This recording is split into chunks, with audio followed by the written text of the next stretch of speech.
来新闻大白话，我们来关心是以哈的冲突哦。那么现在呢，当然呢，在以色列的部分呢，美国也开始有一些声浪说要他们不要在这个占领了。好，是这个布林肯呢就说希望等到以巴冲突结束，被占领地应该要回归巴勒斯坦自治政府，强调说以色列不该的再次占领加萨地区。好，不过以色列方面呢，纳坦雅胡怎么说呢？他是持相反的立场，表示以色列要维持对加萨的安全控制，以备不时之需。好，但是马斯克也说如果这冲突目标是为了要缔造和平，那你是以色列应该要扪心自问哦，这恐怖分子是越来越多还是越来越少呢？以巴现在整个炮火，大家当然最诟病的就是对于平民的伤害哦。所以你看到在加萨地区最大的医院呢，甚至是断电了。那这个断电呢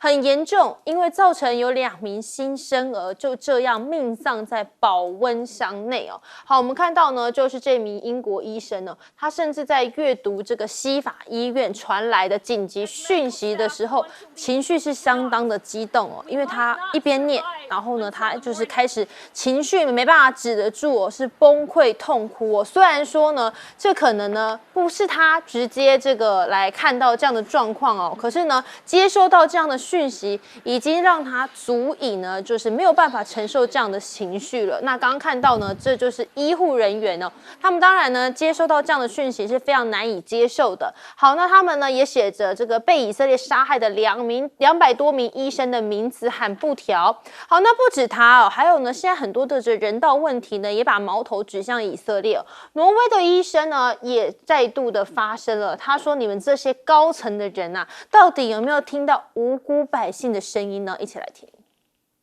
President Biden, Mr. Blinken, can you hear me? Prime ministers and presidents of the European countries, can you hear me? Can you hear the screams from Shifa Hospital, from Al-Auda Hospital? Can you hear the screams from innocent people, refugees sheltering,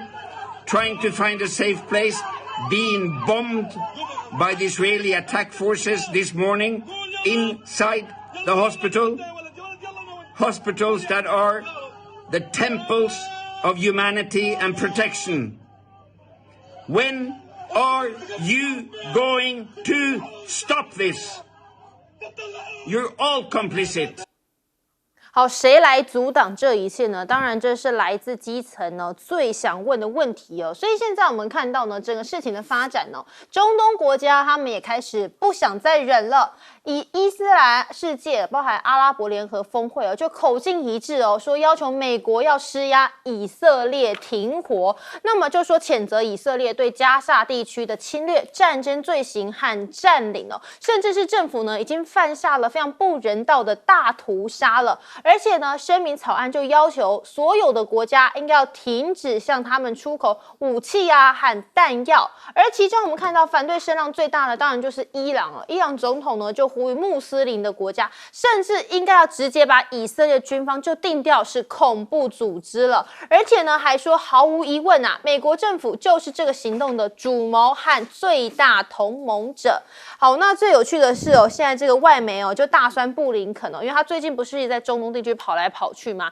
就说他好像小贩一样因为呢在这地区跑来跑去，目的只是要寻求有利于以色列的解决方案。那这件事情也演变成了民众这个全球的一些挺巴勒斯坦跟反以色列2股声音在对抗了。好，现在我们看到在伦敦呢就有所谓的挺巴勒斯坦的示威很多的民众呢他们高举旗帜标语然后呢就是要来挺这个巴勒斯坦认为说呢，巴勒斯坦现在呢已经是严重的侵害到这个当然就是以色列严重的侵害到巴勒斯坦地区人民他们的人权了，而且且在人道主义上呢是非常非常不能够接受的，而且大约是有30万人他们走上街头示威。那这也是从哈马斯10月7号突袭以色列以来第4场在伦敦所举行的声援巴勒斯坦行动了。好，另外呢也有说路透社跟华盛顿邮报等等媒体有近1000名的记者，他们联署说要谴责以色列，敦促西方媒体应该要诚实正直的来报道这场冲突。尤其看以色列在加萨地区被指控也杀害了记者，所以呢他们同时就批评说对西方媒体新一轮以巴冲突的报道认为还是存在着偏颇。那小甘乃迪呢就说，看看现在中东发生的事情像是伊朗最亲密的盟友就是中俄，他们支持委内瑞拉沙国正在加入金砖。那其实严重的是说，这些国家将控制世界90%的石油。如果以色列消失了，那中东就会出现真空。以色列存在非常重要，所以你看到两种声音呢，不断的在对抗。另外呢，也有这个美国名校当然因为很多美国名校都是以色列人嘛，所以他们就说，要开始采取一些行动来解决反犹太的问题，甚至呢，在哥大还下令要禁止2个挺巴勒斯坦的学生社团呢。介大使怎么看说，现在在这样冲突美国到底这个态度是不是也开始对以色列开始转硬了？好像没有好像还是跟着以色列是一起做共犯嘛，主谋嘛。因为前2天我看了美国这个共和党的候选人他们的辩论，那基本上共和党每一个候选人基本上都是支持以色列现在的行动。然后他们一提出支持以色列下面的观众是一片掌声所以我认为那才代表今天美国的主流的政治人物以及主流的民意啦。对啊，你看伦敦30万人，你知道伦敦他光这个一个乃吉利亚人，他可能就有差不多30-40万人了。所以伦敦是一个可能回教徒大概也有上百万的城市吧。所以他会有30万人，他是因为他这个城市的构成这个居民的构成的造成的啦，并不是说英国人都赞成都是这个立场所以美国现在主流价值还是支持以色列来怎么样来消灭哈马斯。他们没有提任何有关这个巴勒斯坦平民的遭遇，他们现在就是这场是消灭哈马斯的战争。而且呢，美国我看就是说，在上一次这个共和党的这个候选人的这个政见发表会里面他们还说还要拯救美国的人质，因为现在还有大概10-20个人质是美国国籍的，这是他们现在所以支持以色列对这个加萨走廊继续进军继续攻击的原因不过以色列打医院这个事情已经不是新闻他一直都在打。上一次不是打一个医院一枚炸弹下去就死700人吗？因为以色列他现在是当做一场战争，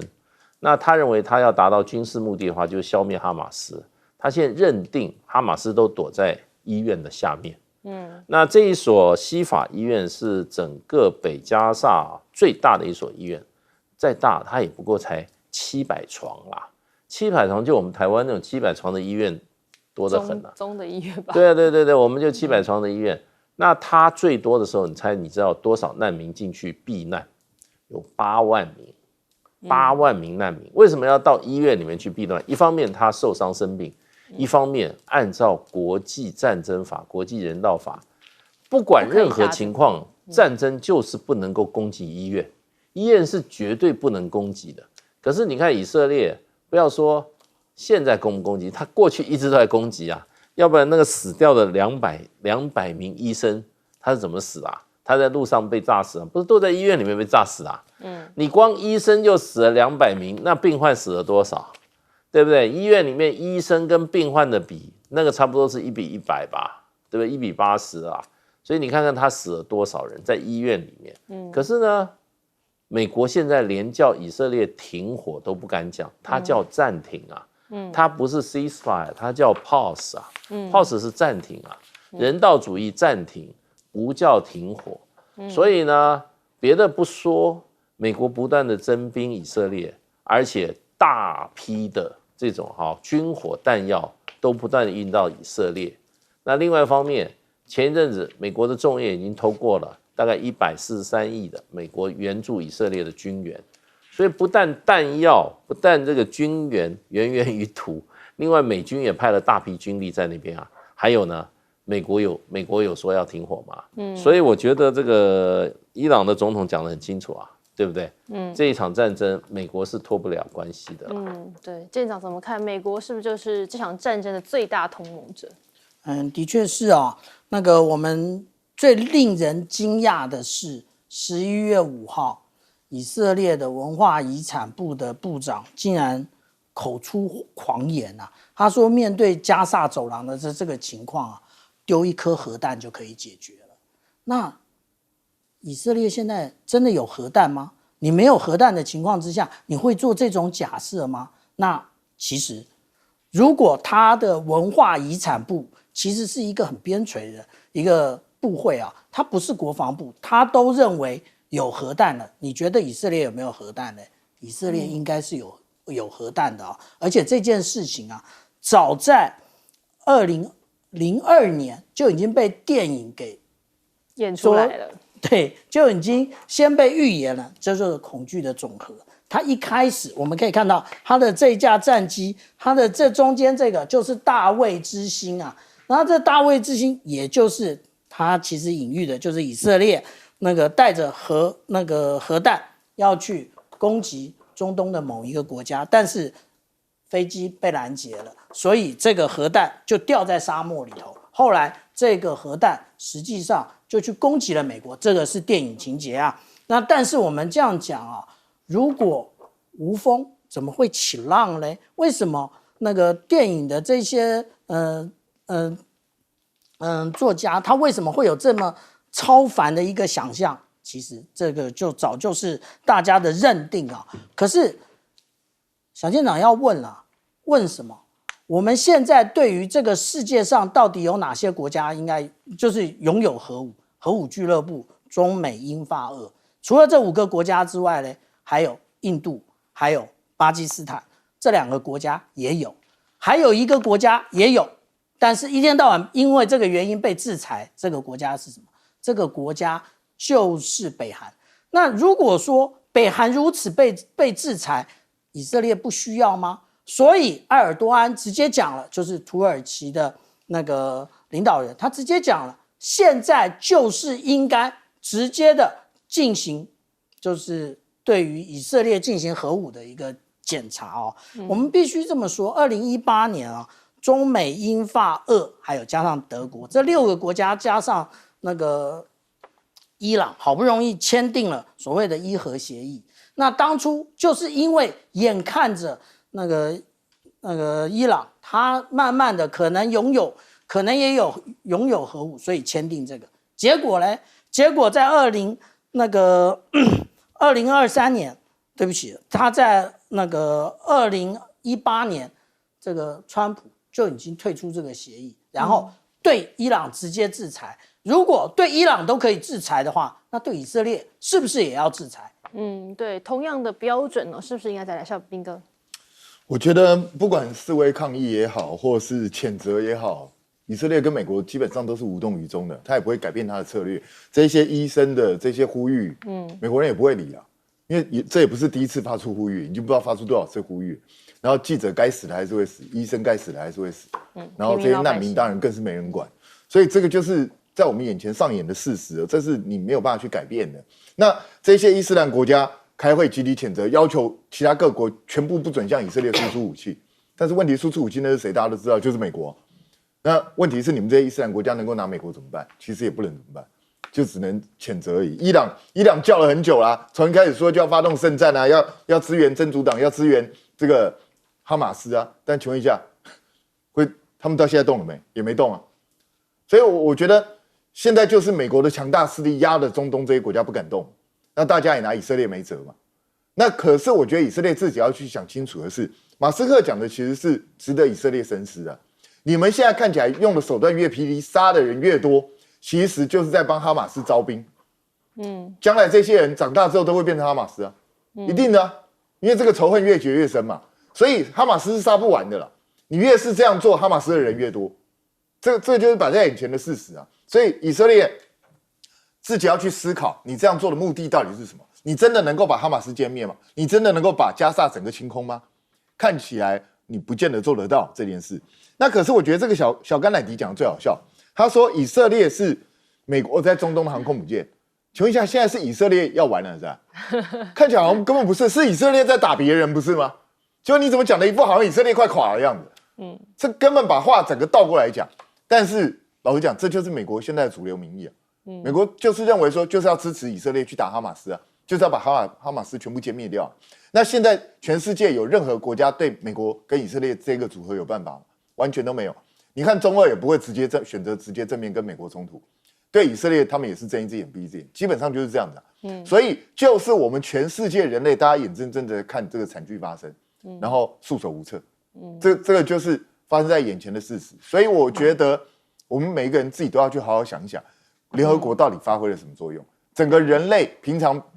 标注的这些道德啊、正义，请问一下，是不是在强权面前就完全丧失作用？这个就是人类的现况。对，就是这些道德正义哦，现在在这个战争当中，到底去哪了呢？广告之后马上回来。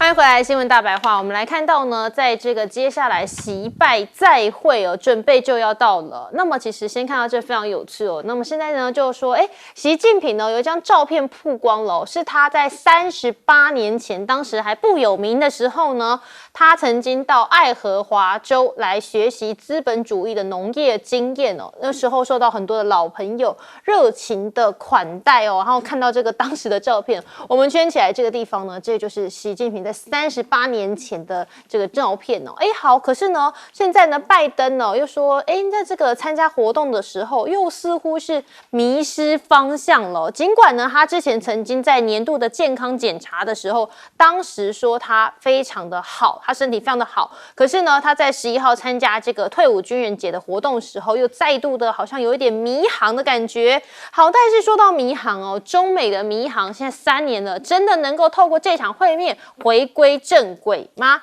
先看到大豆外交再度的登场哦，因为中国大陆爆买了这个美国的大豆哦，那按理说其实不符合他们的利益哦，但是呢，就说有专家指出，中国领导人呢这一次会将到美国拜访哦，这是唯一合乎他们这个逻辑的解释哦。好，确实哦，美国商界呢也说要和习近平来共进晚宴的，那盖拉格就批评说这战略太愚蠢了，他说你花费4万的美元就为了和习近平吃顿晚餐吗？那两个人呢，到底要怎么样来进行对话呢？是要谈说菲力牛排好不好吃，还是中国关押了100万维吾尔的穆斯林呢？可是显见呢，当然会有这样会面呢，也是真的在双方呢，还是有这样的需要哦。尤其是在商业部分哦，美企啊，他们也很难离开中国。好，新一轮的中美经贸对话呢，可以看到也一直不断的在召开哦。那像是何立峰啊，他就应邀访美和叶伦来进行会谈多次，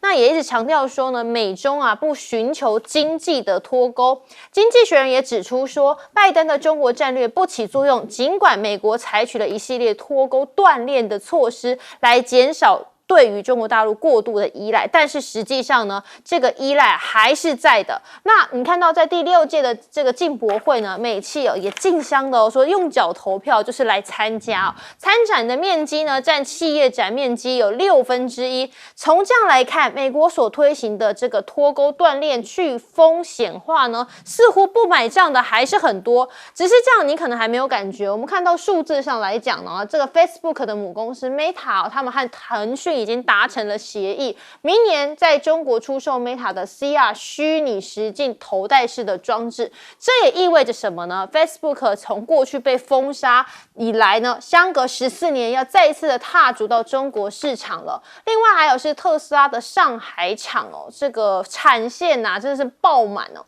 他们在上海厂呢，今年的累积交车量来到了77.1万辆，已经超越了去年一整年了。好，那不止哦，现在还有乌拉圭哦，在这个拉美地区哦，也说呢，他们呢整个因为相较于美国的保护主义抬头，中国大陆显得好像更开放一些，所以打算不久之后呢，乌拉圭的总统就要访问中国大陆，来持续推进贸易了。那你看到在乌拉圭当地有个非常有趣就是这是一个学校，这学校名字好长，因为它就叫做中华人民共和国，它是一个新的小学，里头呢就在里面上一些中文课啊，学习怎么样制作一些中国的传统糕点月饼啊。那个校长就说，为什么会这样呢？因为过去这些孩子非常的贫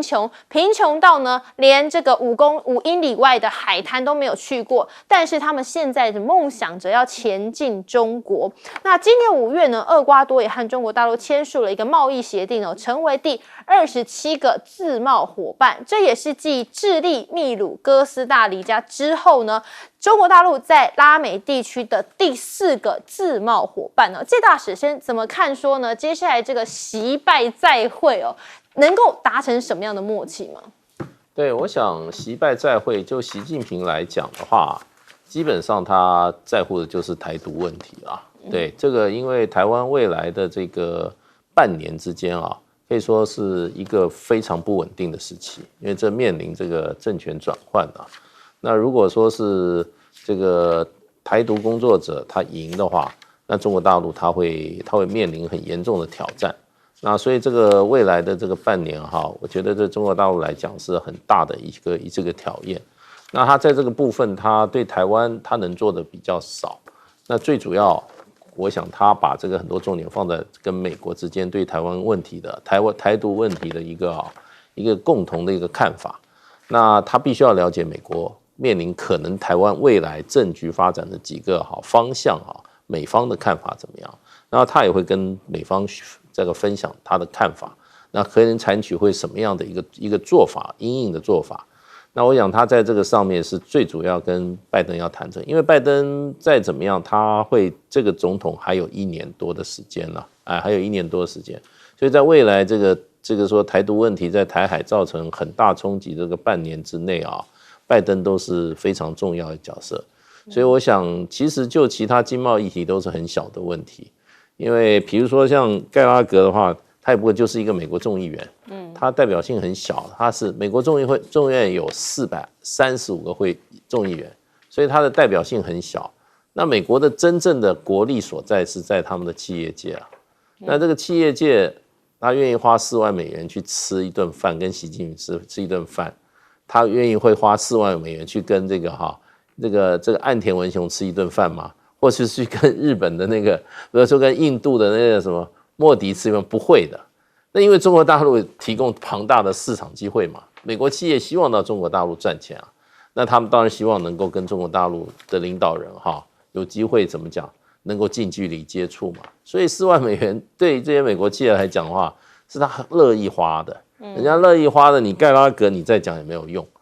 他就是一个非常强烈的美国国会的一个反中分子而已，而他的位置是不是能够保得住很难讲，因为他的老板是当时的这个所谓的这个已经下台的美国有史以来第一次在任内下台的众议院议长这个已经他的后台已经没有了所以现在的问题就变成说，美中的关系看起来在慢慢温和，因为中国大陆慢慢在放，也愿意再花一点钱再买美国的农产品，然后呢再去争取一些美国民间的一些好感所以就变成这个关键，我觉得都是在维持一个表面上还能够和谐，还能够讲得上话的一个情况。经济是一个部分，可是对中国大陆来讲的话，事实上最关键的还是台独问题。所以台独问题，我想是这一次这个习近平愿意到旧金山跟这个拜登面对面来交换意见的，我想唯一也最重要的一个原因吧。来，舰长怎么看？我们这样讲其实没有什么可以阻挡大陆这个基建狂魔竟然在那个乌拉圭建了一所小学。其实这个对于基建狂魔来讲，当然很容易但是我们要想想它背后代表的因素是什么，而且人家愿意取名字叫做中华人民共和国，人家就把这个叫做中华人民共和国了。那也就是说，他们多么希望改变他们的穷困，然后大陆提供了这样的资源。不是，其实不止这样啊，在非洲更多，甚至非洲有的部队阅兵，他的口令是中文啊，那个更吓人啊，他的那个正部啊，跟解放军一模一样，他的口令用的是中文。那其实也就代表着如此啊。中国大陆不断的透过"一带一路"向外输出，但是为什么？因为其实呢，我们刚刚讲到的乌拉圭政府，他们一直试图的跟美国建构那个自由贸易协议，可是对不起，美国根本对于这一个南美洲，其实它是夹在阿根廷跟巴西之间的一个国家，而且它是相对比较富裕，而且它是支持那个自由制度的一个国家，但是美国对他正眼都不看一眼，所以他现在把眼光投向"一带一路"，投向大陆。那当是如此的时候，我们要想想我们的另外一个邦交国啊，我们现在在南美唯一的邦交国是巴拉圭，我们这个巴拉圭的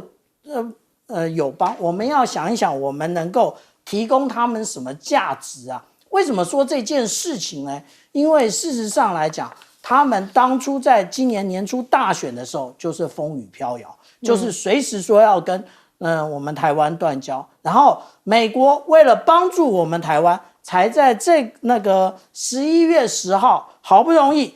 批准了25年以来第一次让那个巴拉圭的牛肉可以进口。牛肉进口对于巴拉圭这么重要吗？的确是啊，它是世界第10大的一个牛肉出口国，跟第4大的一个大豆出口国。最近中国在向美国大量的买大豆，这就是一个破口。我们要当心，我们台湾的邦交国是不是也会因为经济因素而一个一个断交？来，彬哥。我觉得这个盖拉格很有趣，他说这些企业家战略愚蠢，我看他自己比较愚蠢吧。这些企业家难道都是傻瓜吗？没事花了4万美元去跟习近平吃饭，你以为他是钱多人家当然有更大的商机要去谈嘛。他这4万美元花下去，他可能可以获利4000万、4亿、4兆，那他当然愿意花这个钱啊。所以这些企业家都不是傻瓜。你想想看，习近平这次去，照理来说，如果真的中美之间真的像是美国所形容的这样子，去中国大陆投资无利可图，在中国根本赚不到钱，企业都遭受打压，那这些企业家一个一个急着跟习近平见面吃饭干什么？显然在这些商人的观点里头，中国大陆的市场根本就不是美国所形容的这个样子，他们是有利可图的，所以才会去嘛。那我觉得现在习近平的战略已经非常清楚了，就是我表面上只要跟你美国政府维持一个我们大家不要完全撕破脸的一个局面就够了。所以这一次的习拜会，我认为也不会谈出什么很重大的进展，大概就是缓和一下彼此之间的关系。但是习近平现在是把他所有的希望跟他所有的力量放在民间的沟通交流的过程，那透过民间跟商界的这种互动，然后慢慢的去影响、去改变美国人对中国大陆的一些思维。我觉得这是他目前很明显的一个战法。那他在全世界也都在进行这样的一个状况。如果你按照美国那边的观点，或是民进党的观点，这叫以商逼政。那对他们大陆自己来讲的话，就是我们透过经济交流，让彼此之间更加深化之间的关系。这到底有什么不对？我觉得这是很正常的我们台湾不是也期望能够这样吗？只是我们做不到这一点而已嘛。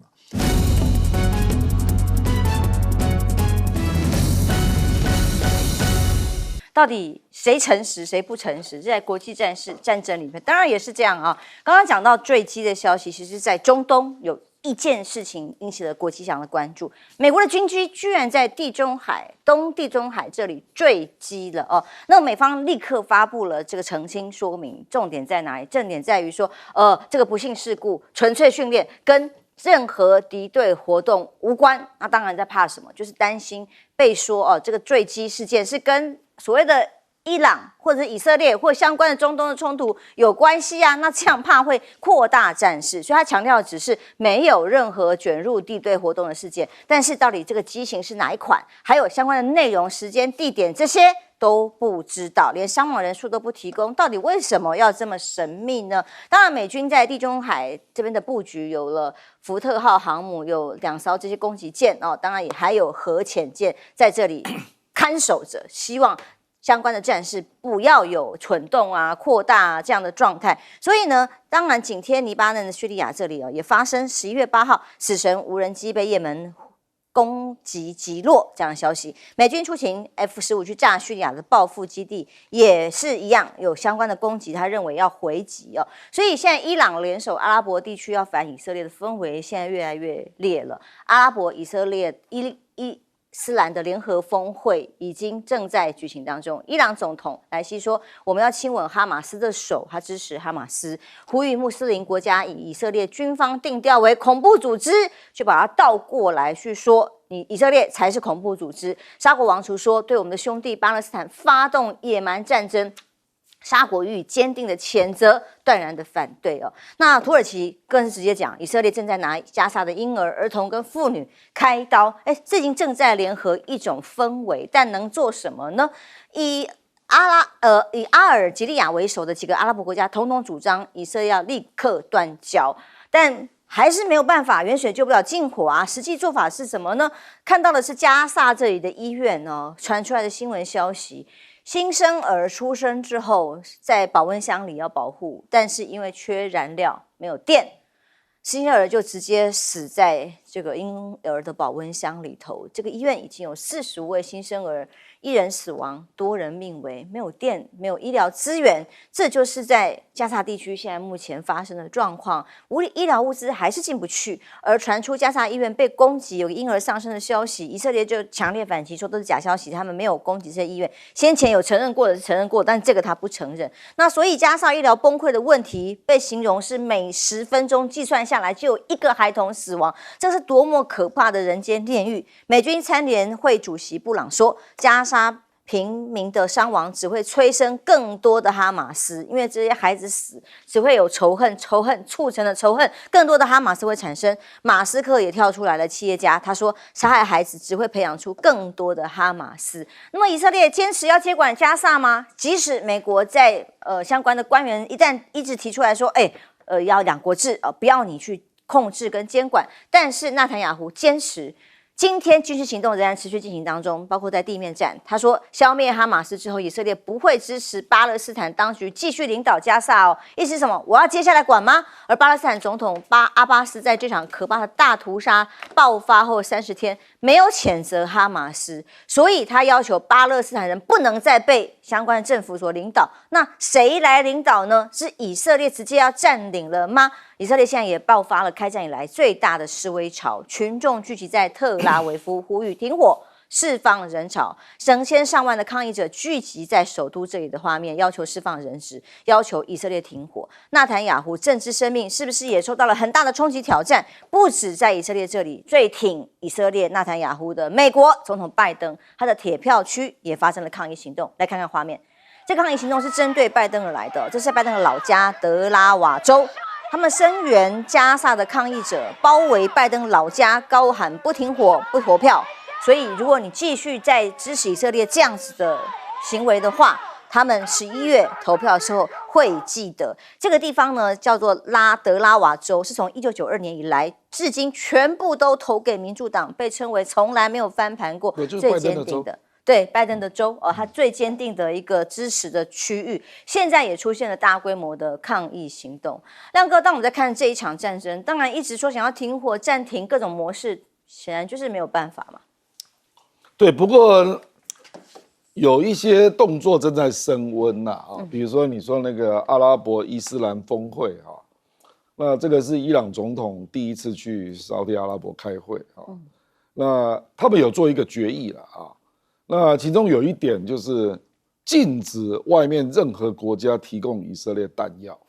那这个就直接去撞到美国嘛，对不对那美国如果继续提供弹药，那这些阿拉伯国家一定会再升温。我觉得这个就是一步一步来。然后他们能怎么样？比如说，我具体讲比如说现在有召回大使，有断交的那会不会导致阿拉伯国家都跟以色列断交？那这个算是蛮轰轰烈烈的以色列真的要这样吗？那再进一步就是经济制裁嘛，就没有错了。我军事上我打不赢你了啊，不可能。可是我有很多方法来支援巴勒斯坦啊，比如说那个阿拉伯，就沙特阿拉伯，他就说他们会成立一个金融小组，协助救援物资的那个集资啦啊。那如果再进一步呢，他干嘛就提供军援呐啊，虽然不是自己出兵呐啊，那以色列要不要面对这种状况？因为以色列基本上也没有能源呐，那请问你的能源要从哪里来？如果阿拉伯全部都禁运，先针对你啊，那美国你就帮他运吧，那美国能够一直运吗？美国现在是航母舰队整个包在东地中海嘛，那以色列的能源要从哪里来啊？这也是一个问题啦。所以我觉得他们是动作很慢啊，坦白说他们是被逼出来的，尤其是沙特阿拉伯啊，因为沙特阿拉伯本来不想介入那么深啊，可是没有办法，你是老大啊，你那个逊尼派你就是老大。那今天我又看到沙特阿拉伯他的政府特别发出12点声明啊，他就讲得更细了。他说他们秘书处要成立媒体监控单位，然后要去统计以色列的屠杀状况，然后接下来他的司法单位也要协助，要帮他们提到国际刑事法院，要直接控诉以色列有战争罪了。所以他们就是慢慢的在酝酿一些动作了啊。那这个成效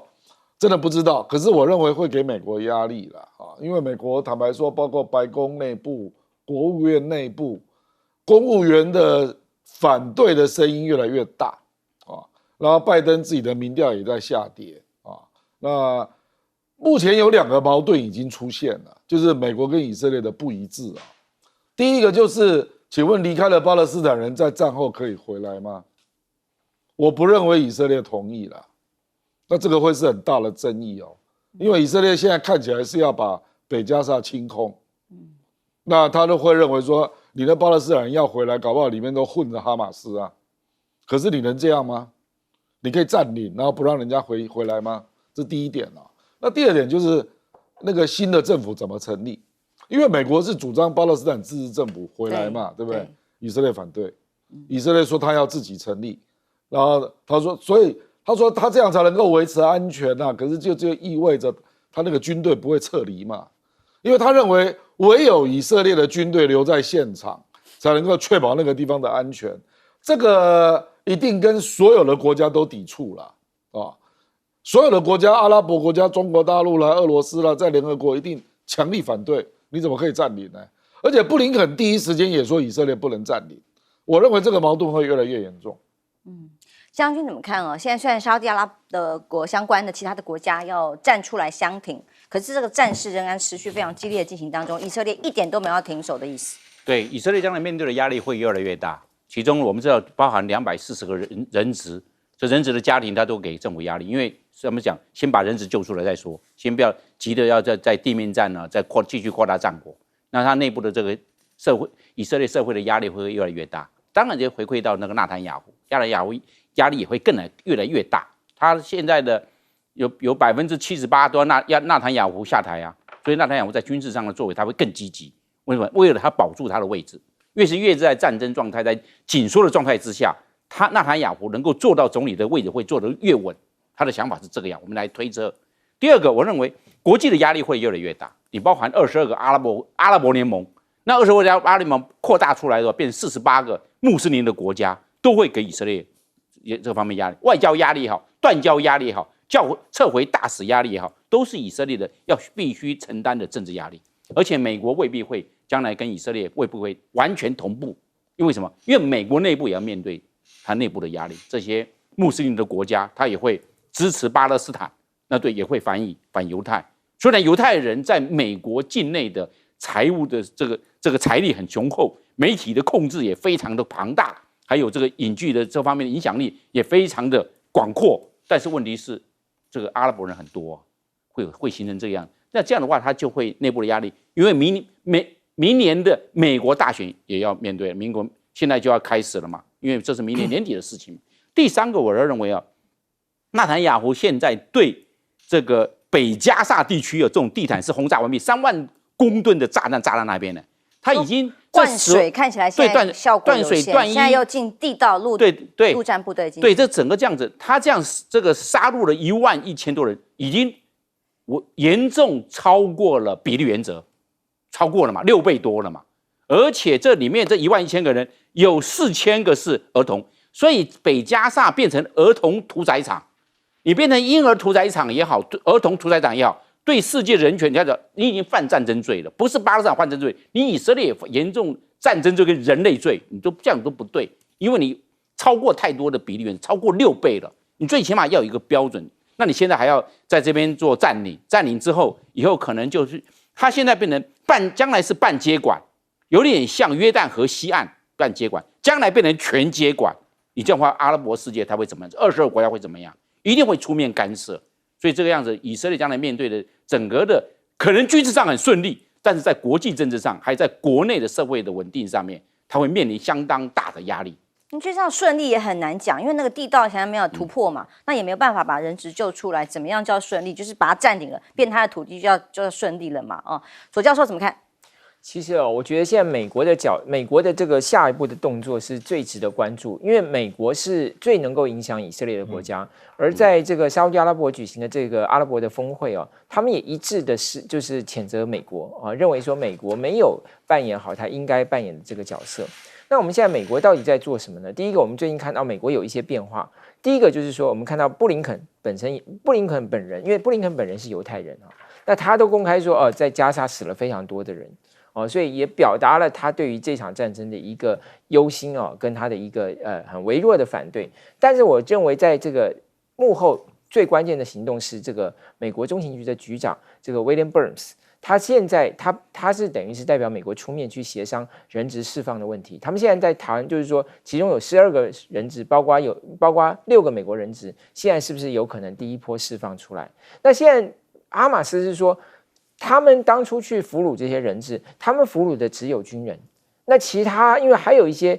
巴勒斯坦人或其他的一些军事团体，他们可能去俘虏了一些其他的以色列人，所以说他没有办法。他说这个中间的落差大概有30个人，是不是哈马斯所俘虏的？因此，光俘虏到底有多少人，都在谁的手上，都还没有办法确认。那所以这使得营救人质这个问题变成了非常的困难。但现在双方就是卡在人质这个问题，因为人质是唯一可以让这个以色列停火的一个最重要的这个原因。那如果那个人质没有办法盘点，当然就很难停火。可是人质要能够进一步去释放，当然需要资讯要厘清。那我们刚刚讲美国的动向，还有第二个很重要的关键是美国政府，因为拜登政府拜登在2020年选举的时候那个美国的这些阿拉伯裔的选民70%以上是投给他的。那最近大家注意到说，现在美国有一个这个巴勒斯坦裔的这个国会议员，公开发言支持巴勒斯坦，结果被国会通过决议谴责。这个在他的这个家乡，就是在他的选区密西根州引起很大的这个抗议就是他们认为说，现在的美国国会乃至拜登政府没有有效的回应他们的心声那大家知道，因为密西根州是一个重要的摇摆州而这些巴勒斯坦裔的居民会影响到拜登2020年的选情，2024年的选情，所以拜登变成是非常难以处理。他们很多说，如果没有停火，2024年就没有投票。所以现在他一定要采取积极的行动，最起码一方面要救人质，因为这个也会有他国内这些人质家属的压力；二方面就是要让这个人道的这些伤亡能够大幅度的降低，否则他在国内根本无法应对，因为他跟共和党不一样，这些阿拉伯裔的选民是他重要的支持者。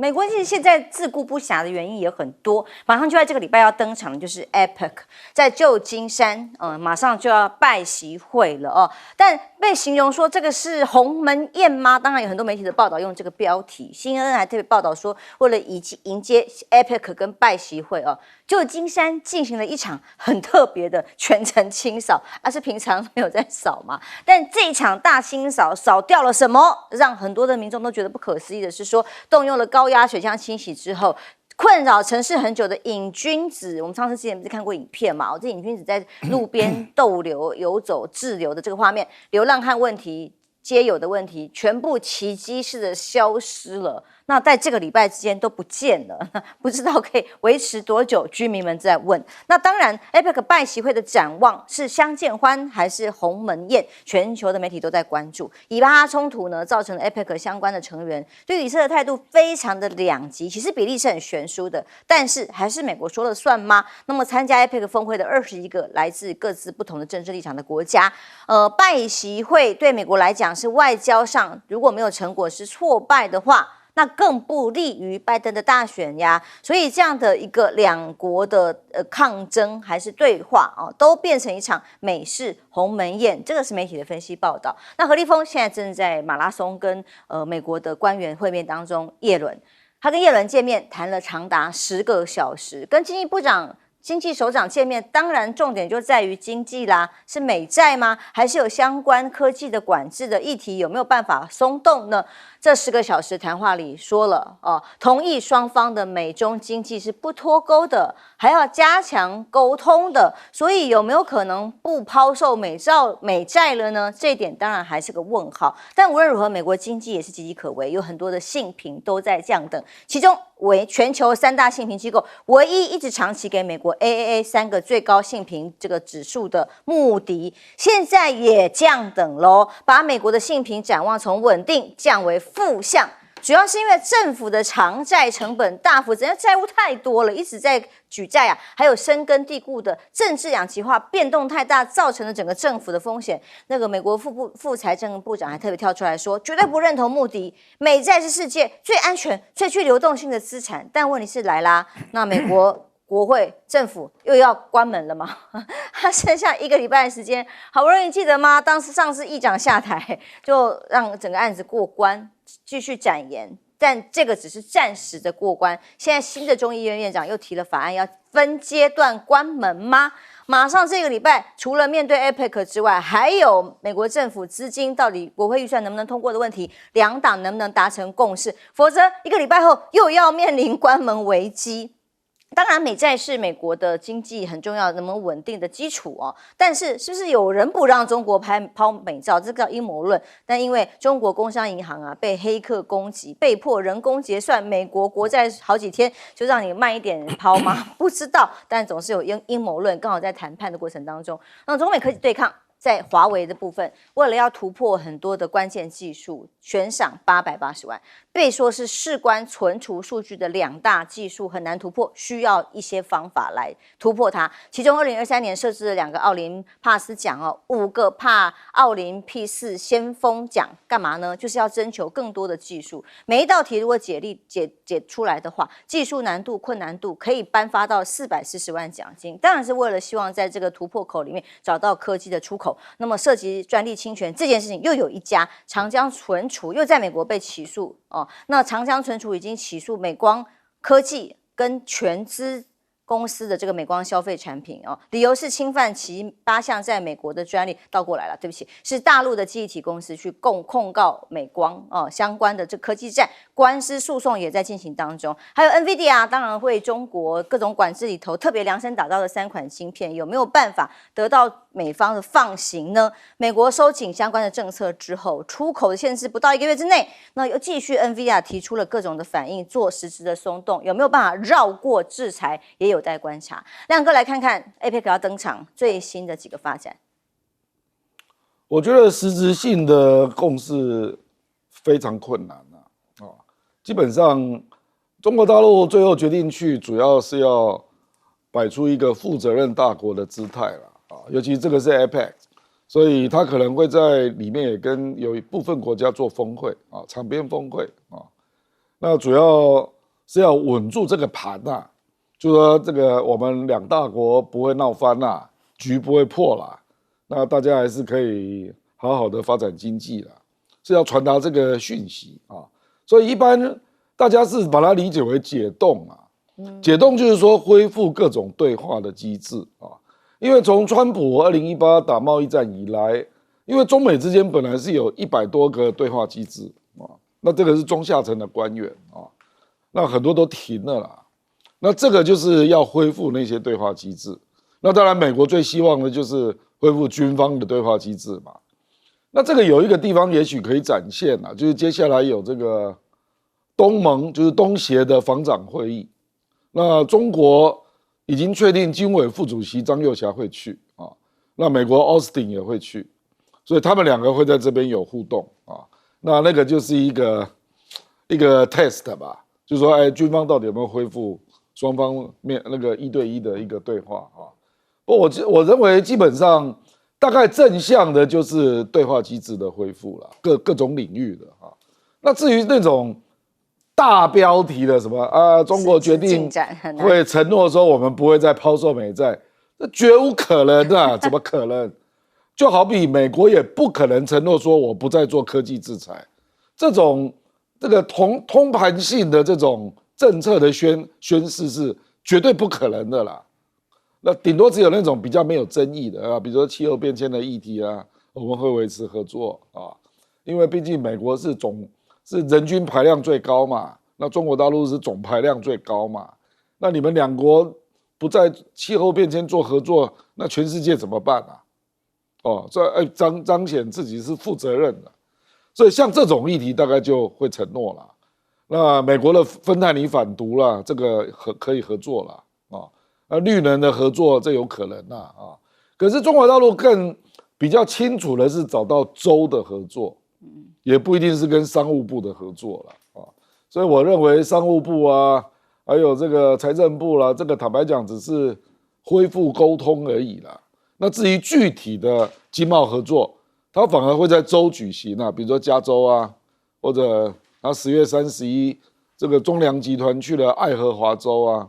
那还有上海的进口博览会，美国乔治亚州也去了，加州也去了，爱达荷州也去了，会是州长这个层级的，要么就是企业界，企业界当然可以来往啊，比如说英伟达就又绕了一圈啊，然后弄出3个晶片，又可以卖了啊，所以未来美国那个科技战很可能就是政府会跟企业讲啊，说你们就来寻求个案许可吧。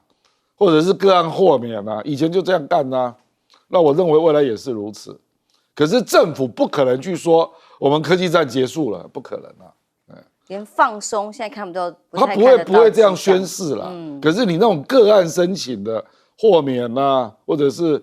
许可啦，这有可能啊。那台湾问题也是会提啊，可是也不会有突破了。就是大的政策上很难有什么共识跟推进啊，但也许有多善意堆叠，只是一个形式上有更多的机会发展。休息一下，马上回来讨论。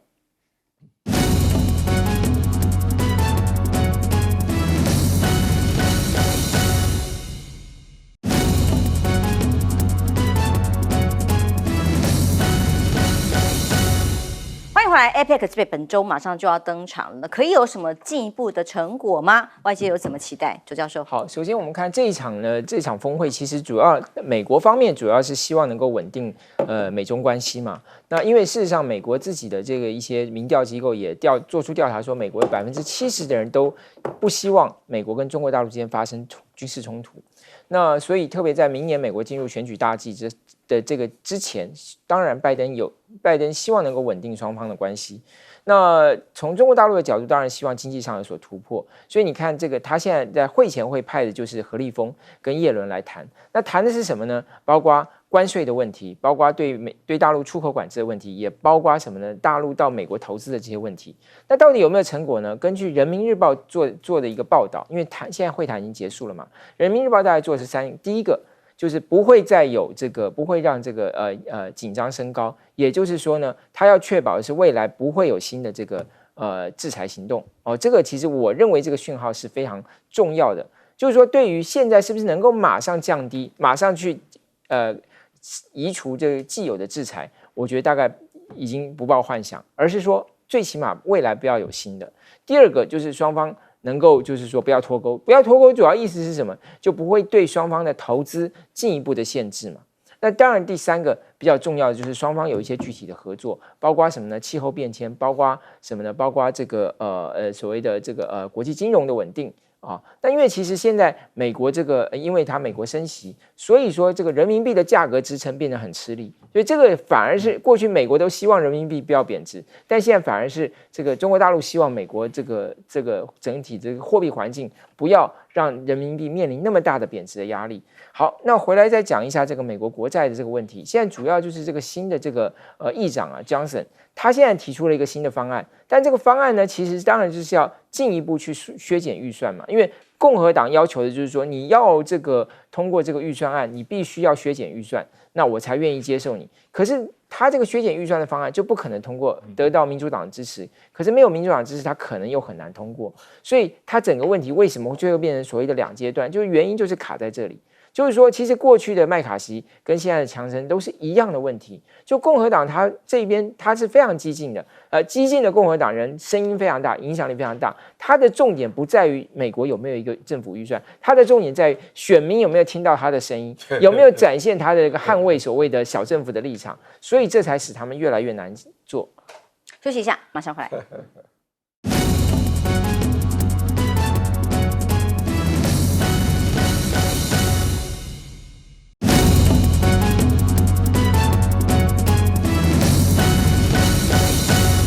APEC 登场在即，叶伦跟何立峰2个人见面谈了10个小时，对于美债的部分或国债的议题，有没有可能有什么共识？对，美国一直为了钱发愁，因为美国国债太高了，将近34兆美元，这是不得了。34兆美元，大概每一年光要付利息，现在是高利息时代，核心利率是5.25%，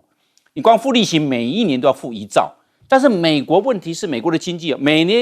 年就是贸易赤字。就是买太多国外的东西了，每一年贸易赤字将近1兆美元，利息又是1兆美元，每年国债大概将近2兆，现在34兆，那每一年的话增加2兆，2兆大概这个概念是多少？是全台湾每一年总收入2300多万的总收入的3倍，你看看这个不得了的事情，每一年增加3倍，就3个台湾的总收入，你看这是对美国来讲是相当沉重，那希望中国大陆不要再抛售。中国大陆原来持有美国国债最高的时候1.4兆美元，现在已经今年一直在把这个美债抛售，现在再剩下8200亿美元，也抛，不要再抛售了，因为再抛售美国要提高利率了，美国利率已经很高了，你要为了要阻止抛售，那你就提高利率，那变成这个状况。所以美国是两边烧，贸易赤字，它贸易赤字高，美国贸易赤字高，希望那这次 APEC 亚太经合会来，希望不要再抛售。第二个，我希望中国大陆多买一些美国的产品，尤其农产品。那现在的话，刚刚通过了，先买60万吨的玉米，赶快先买。因为什么？就表示这个中国大陆进口这个农产品，美国这样子的话赚一点农产品的钱嘛。另外一个进博会也是一样，现在就感觉到是美国的地方很热，各个的州啊都要向中国大陆啊，以州政府、地方政府是一直往大陆希望能够赚一点钱。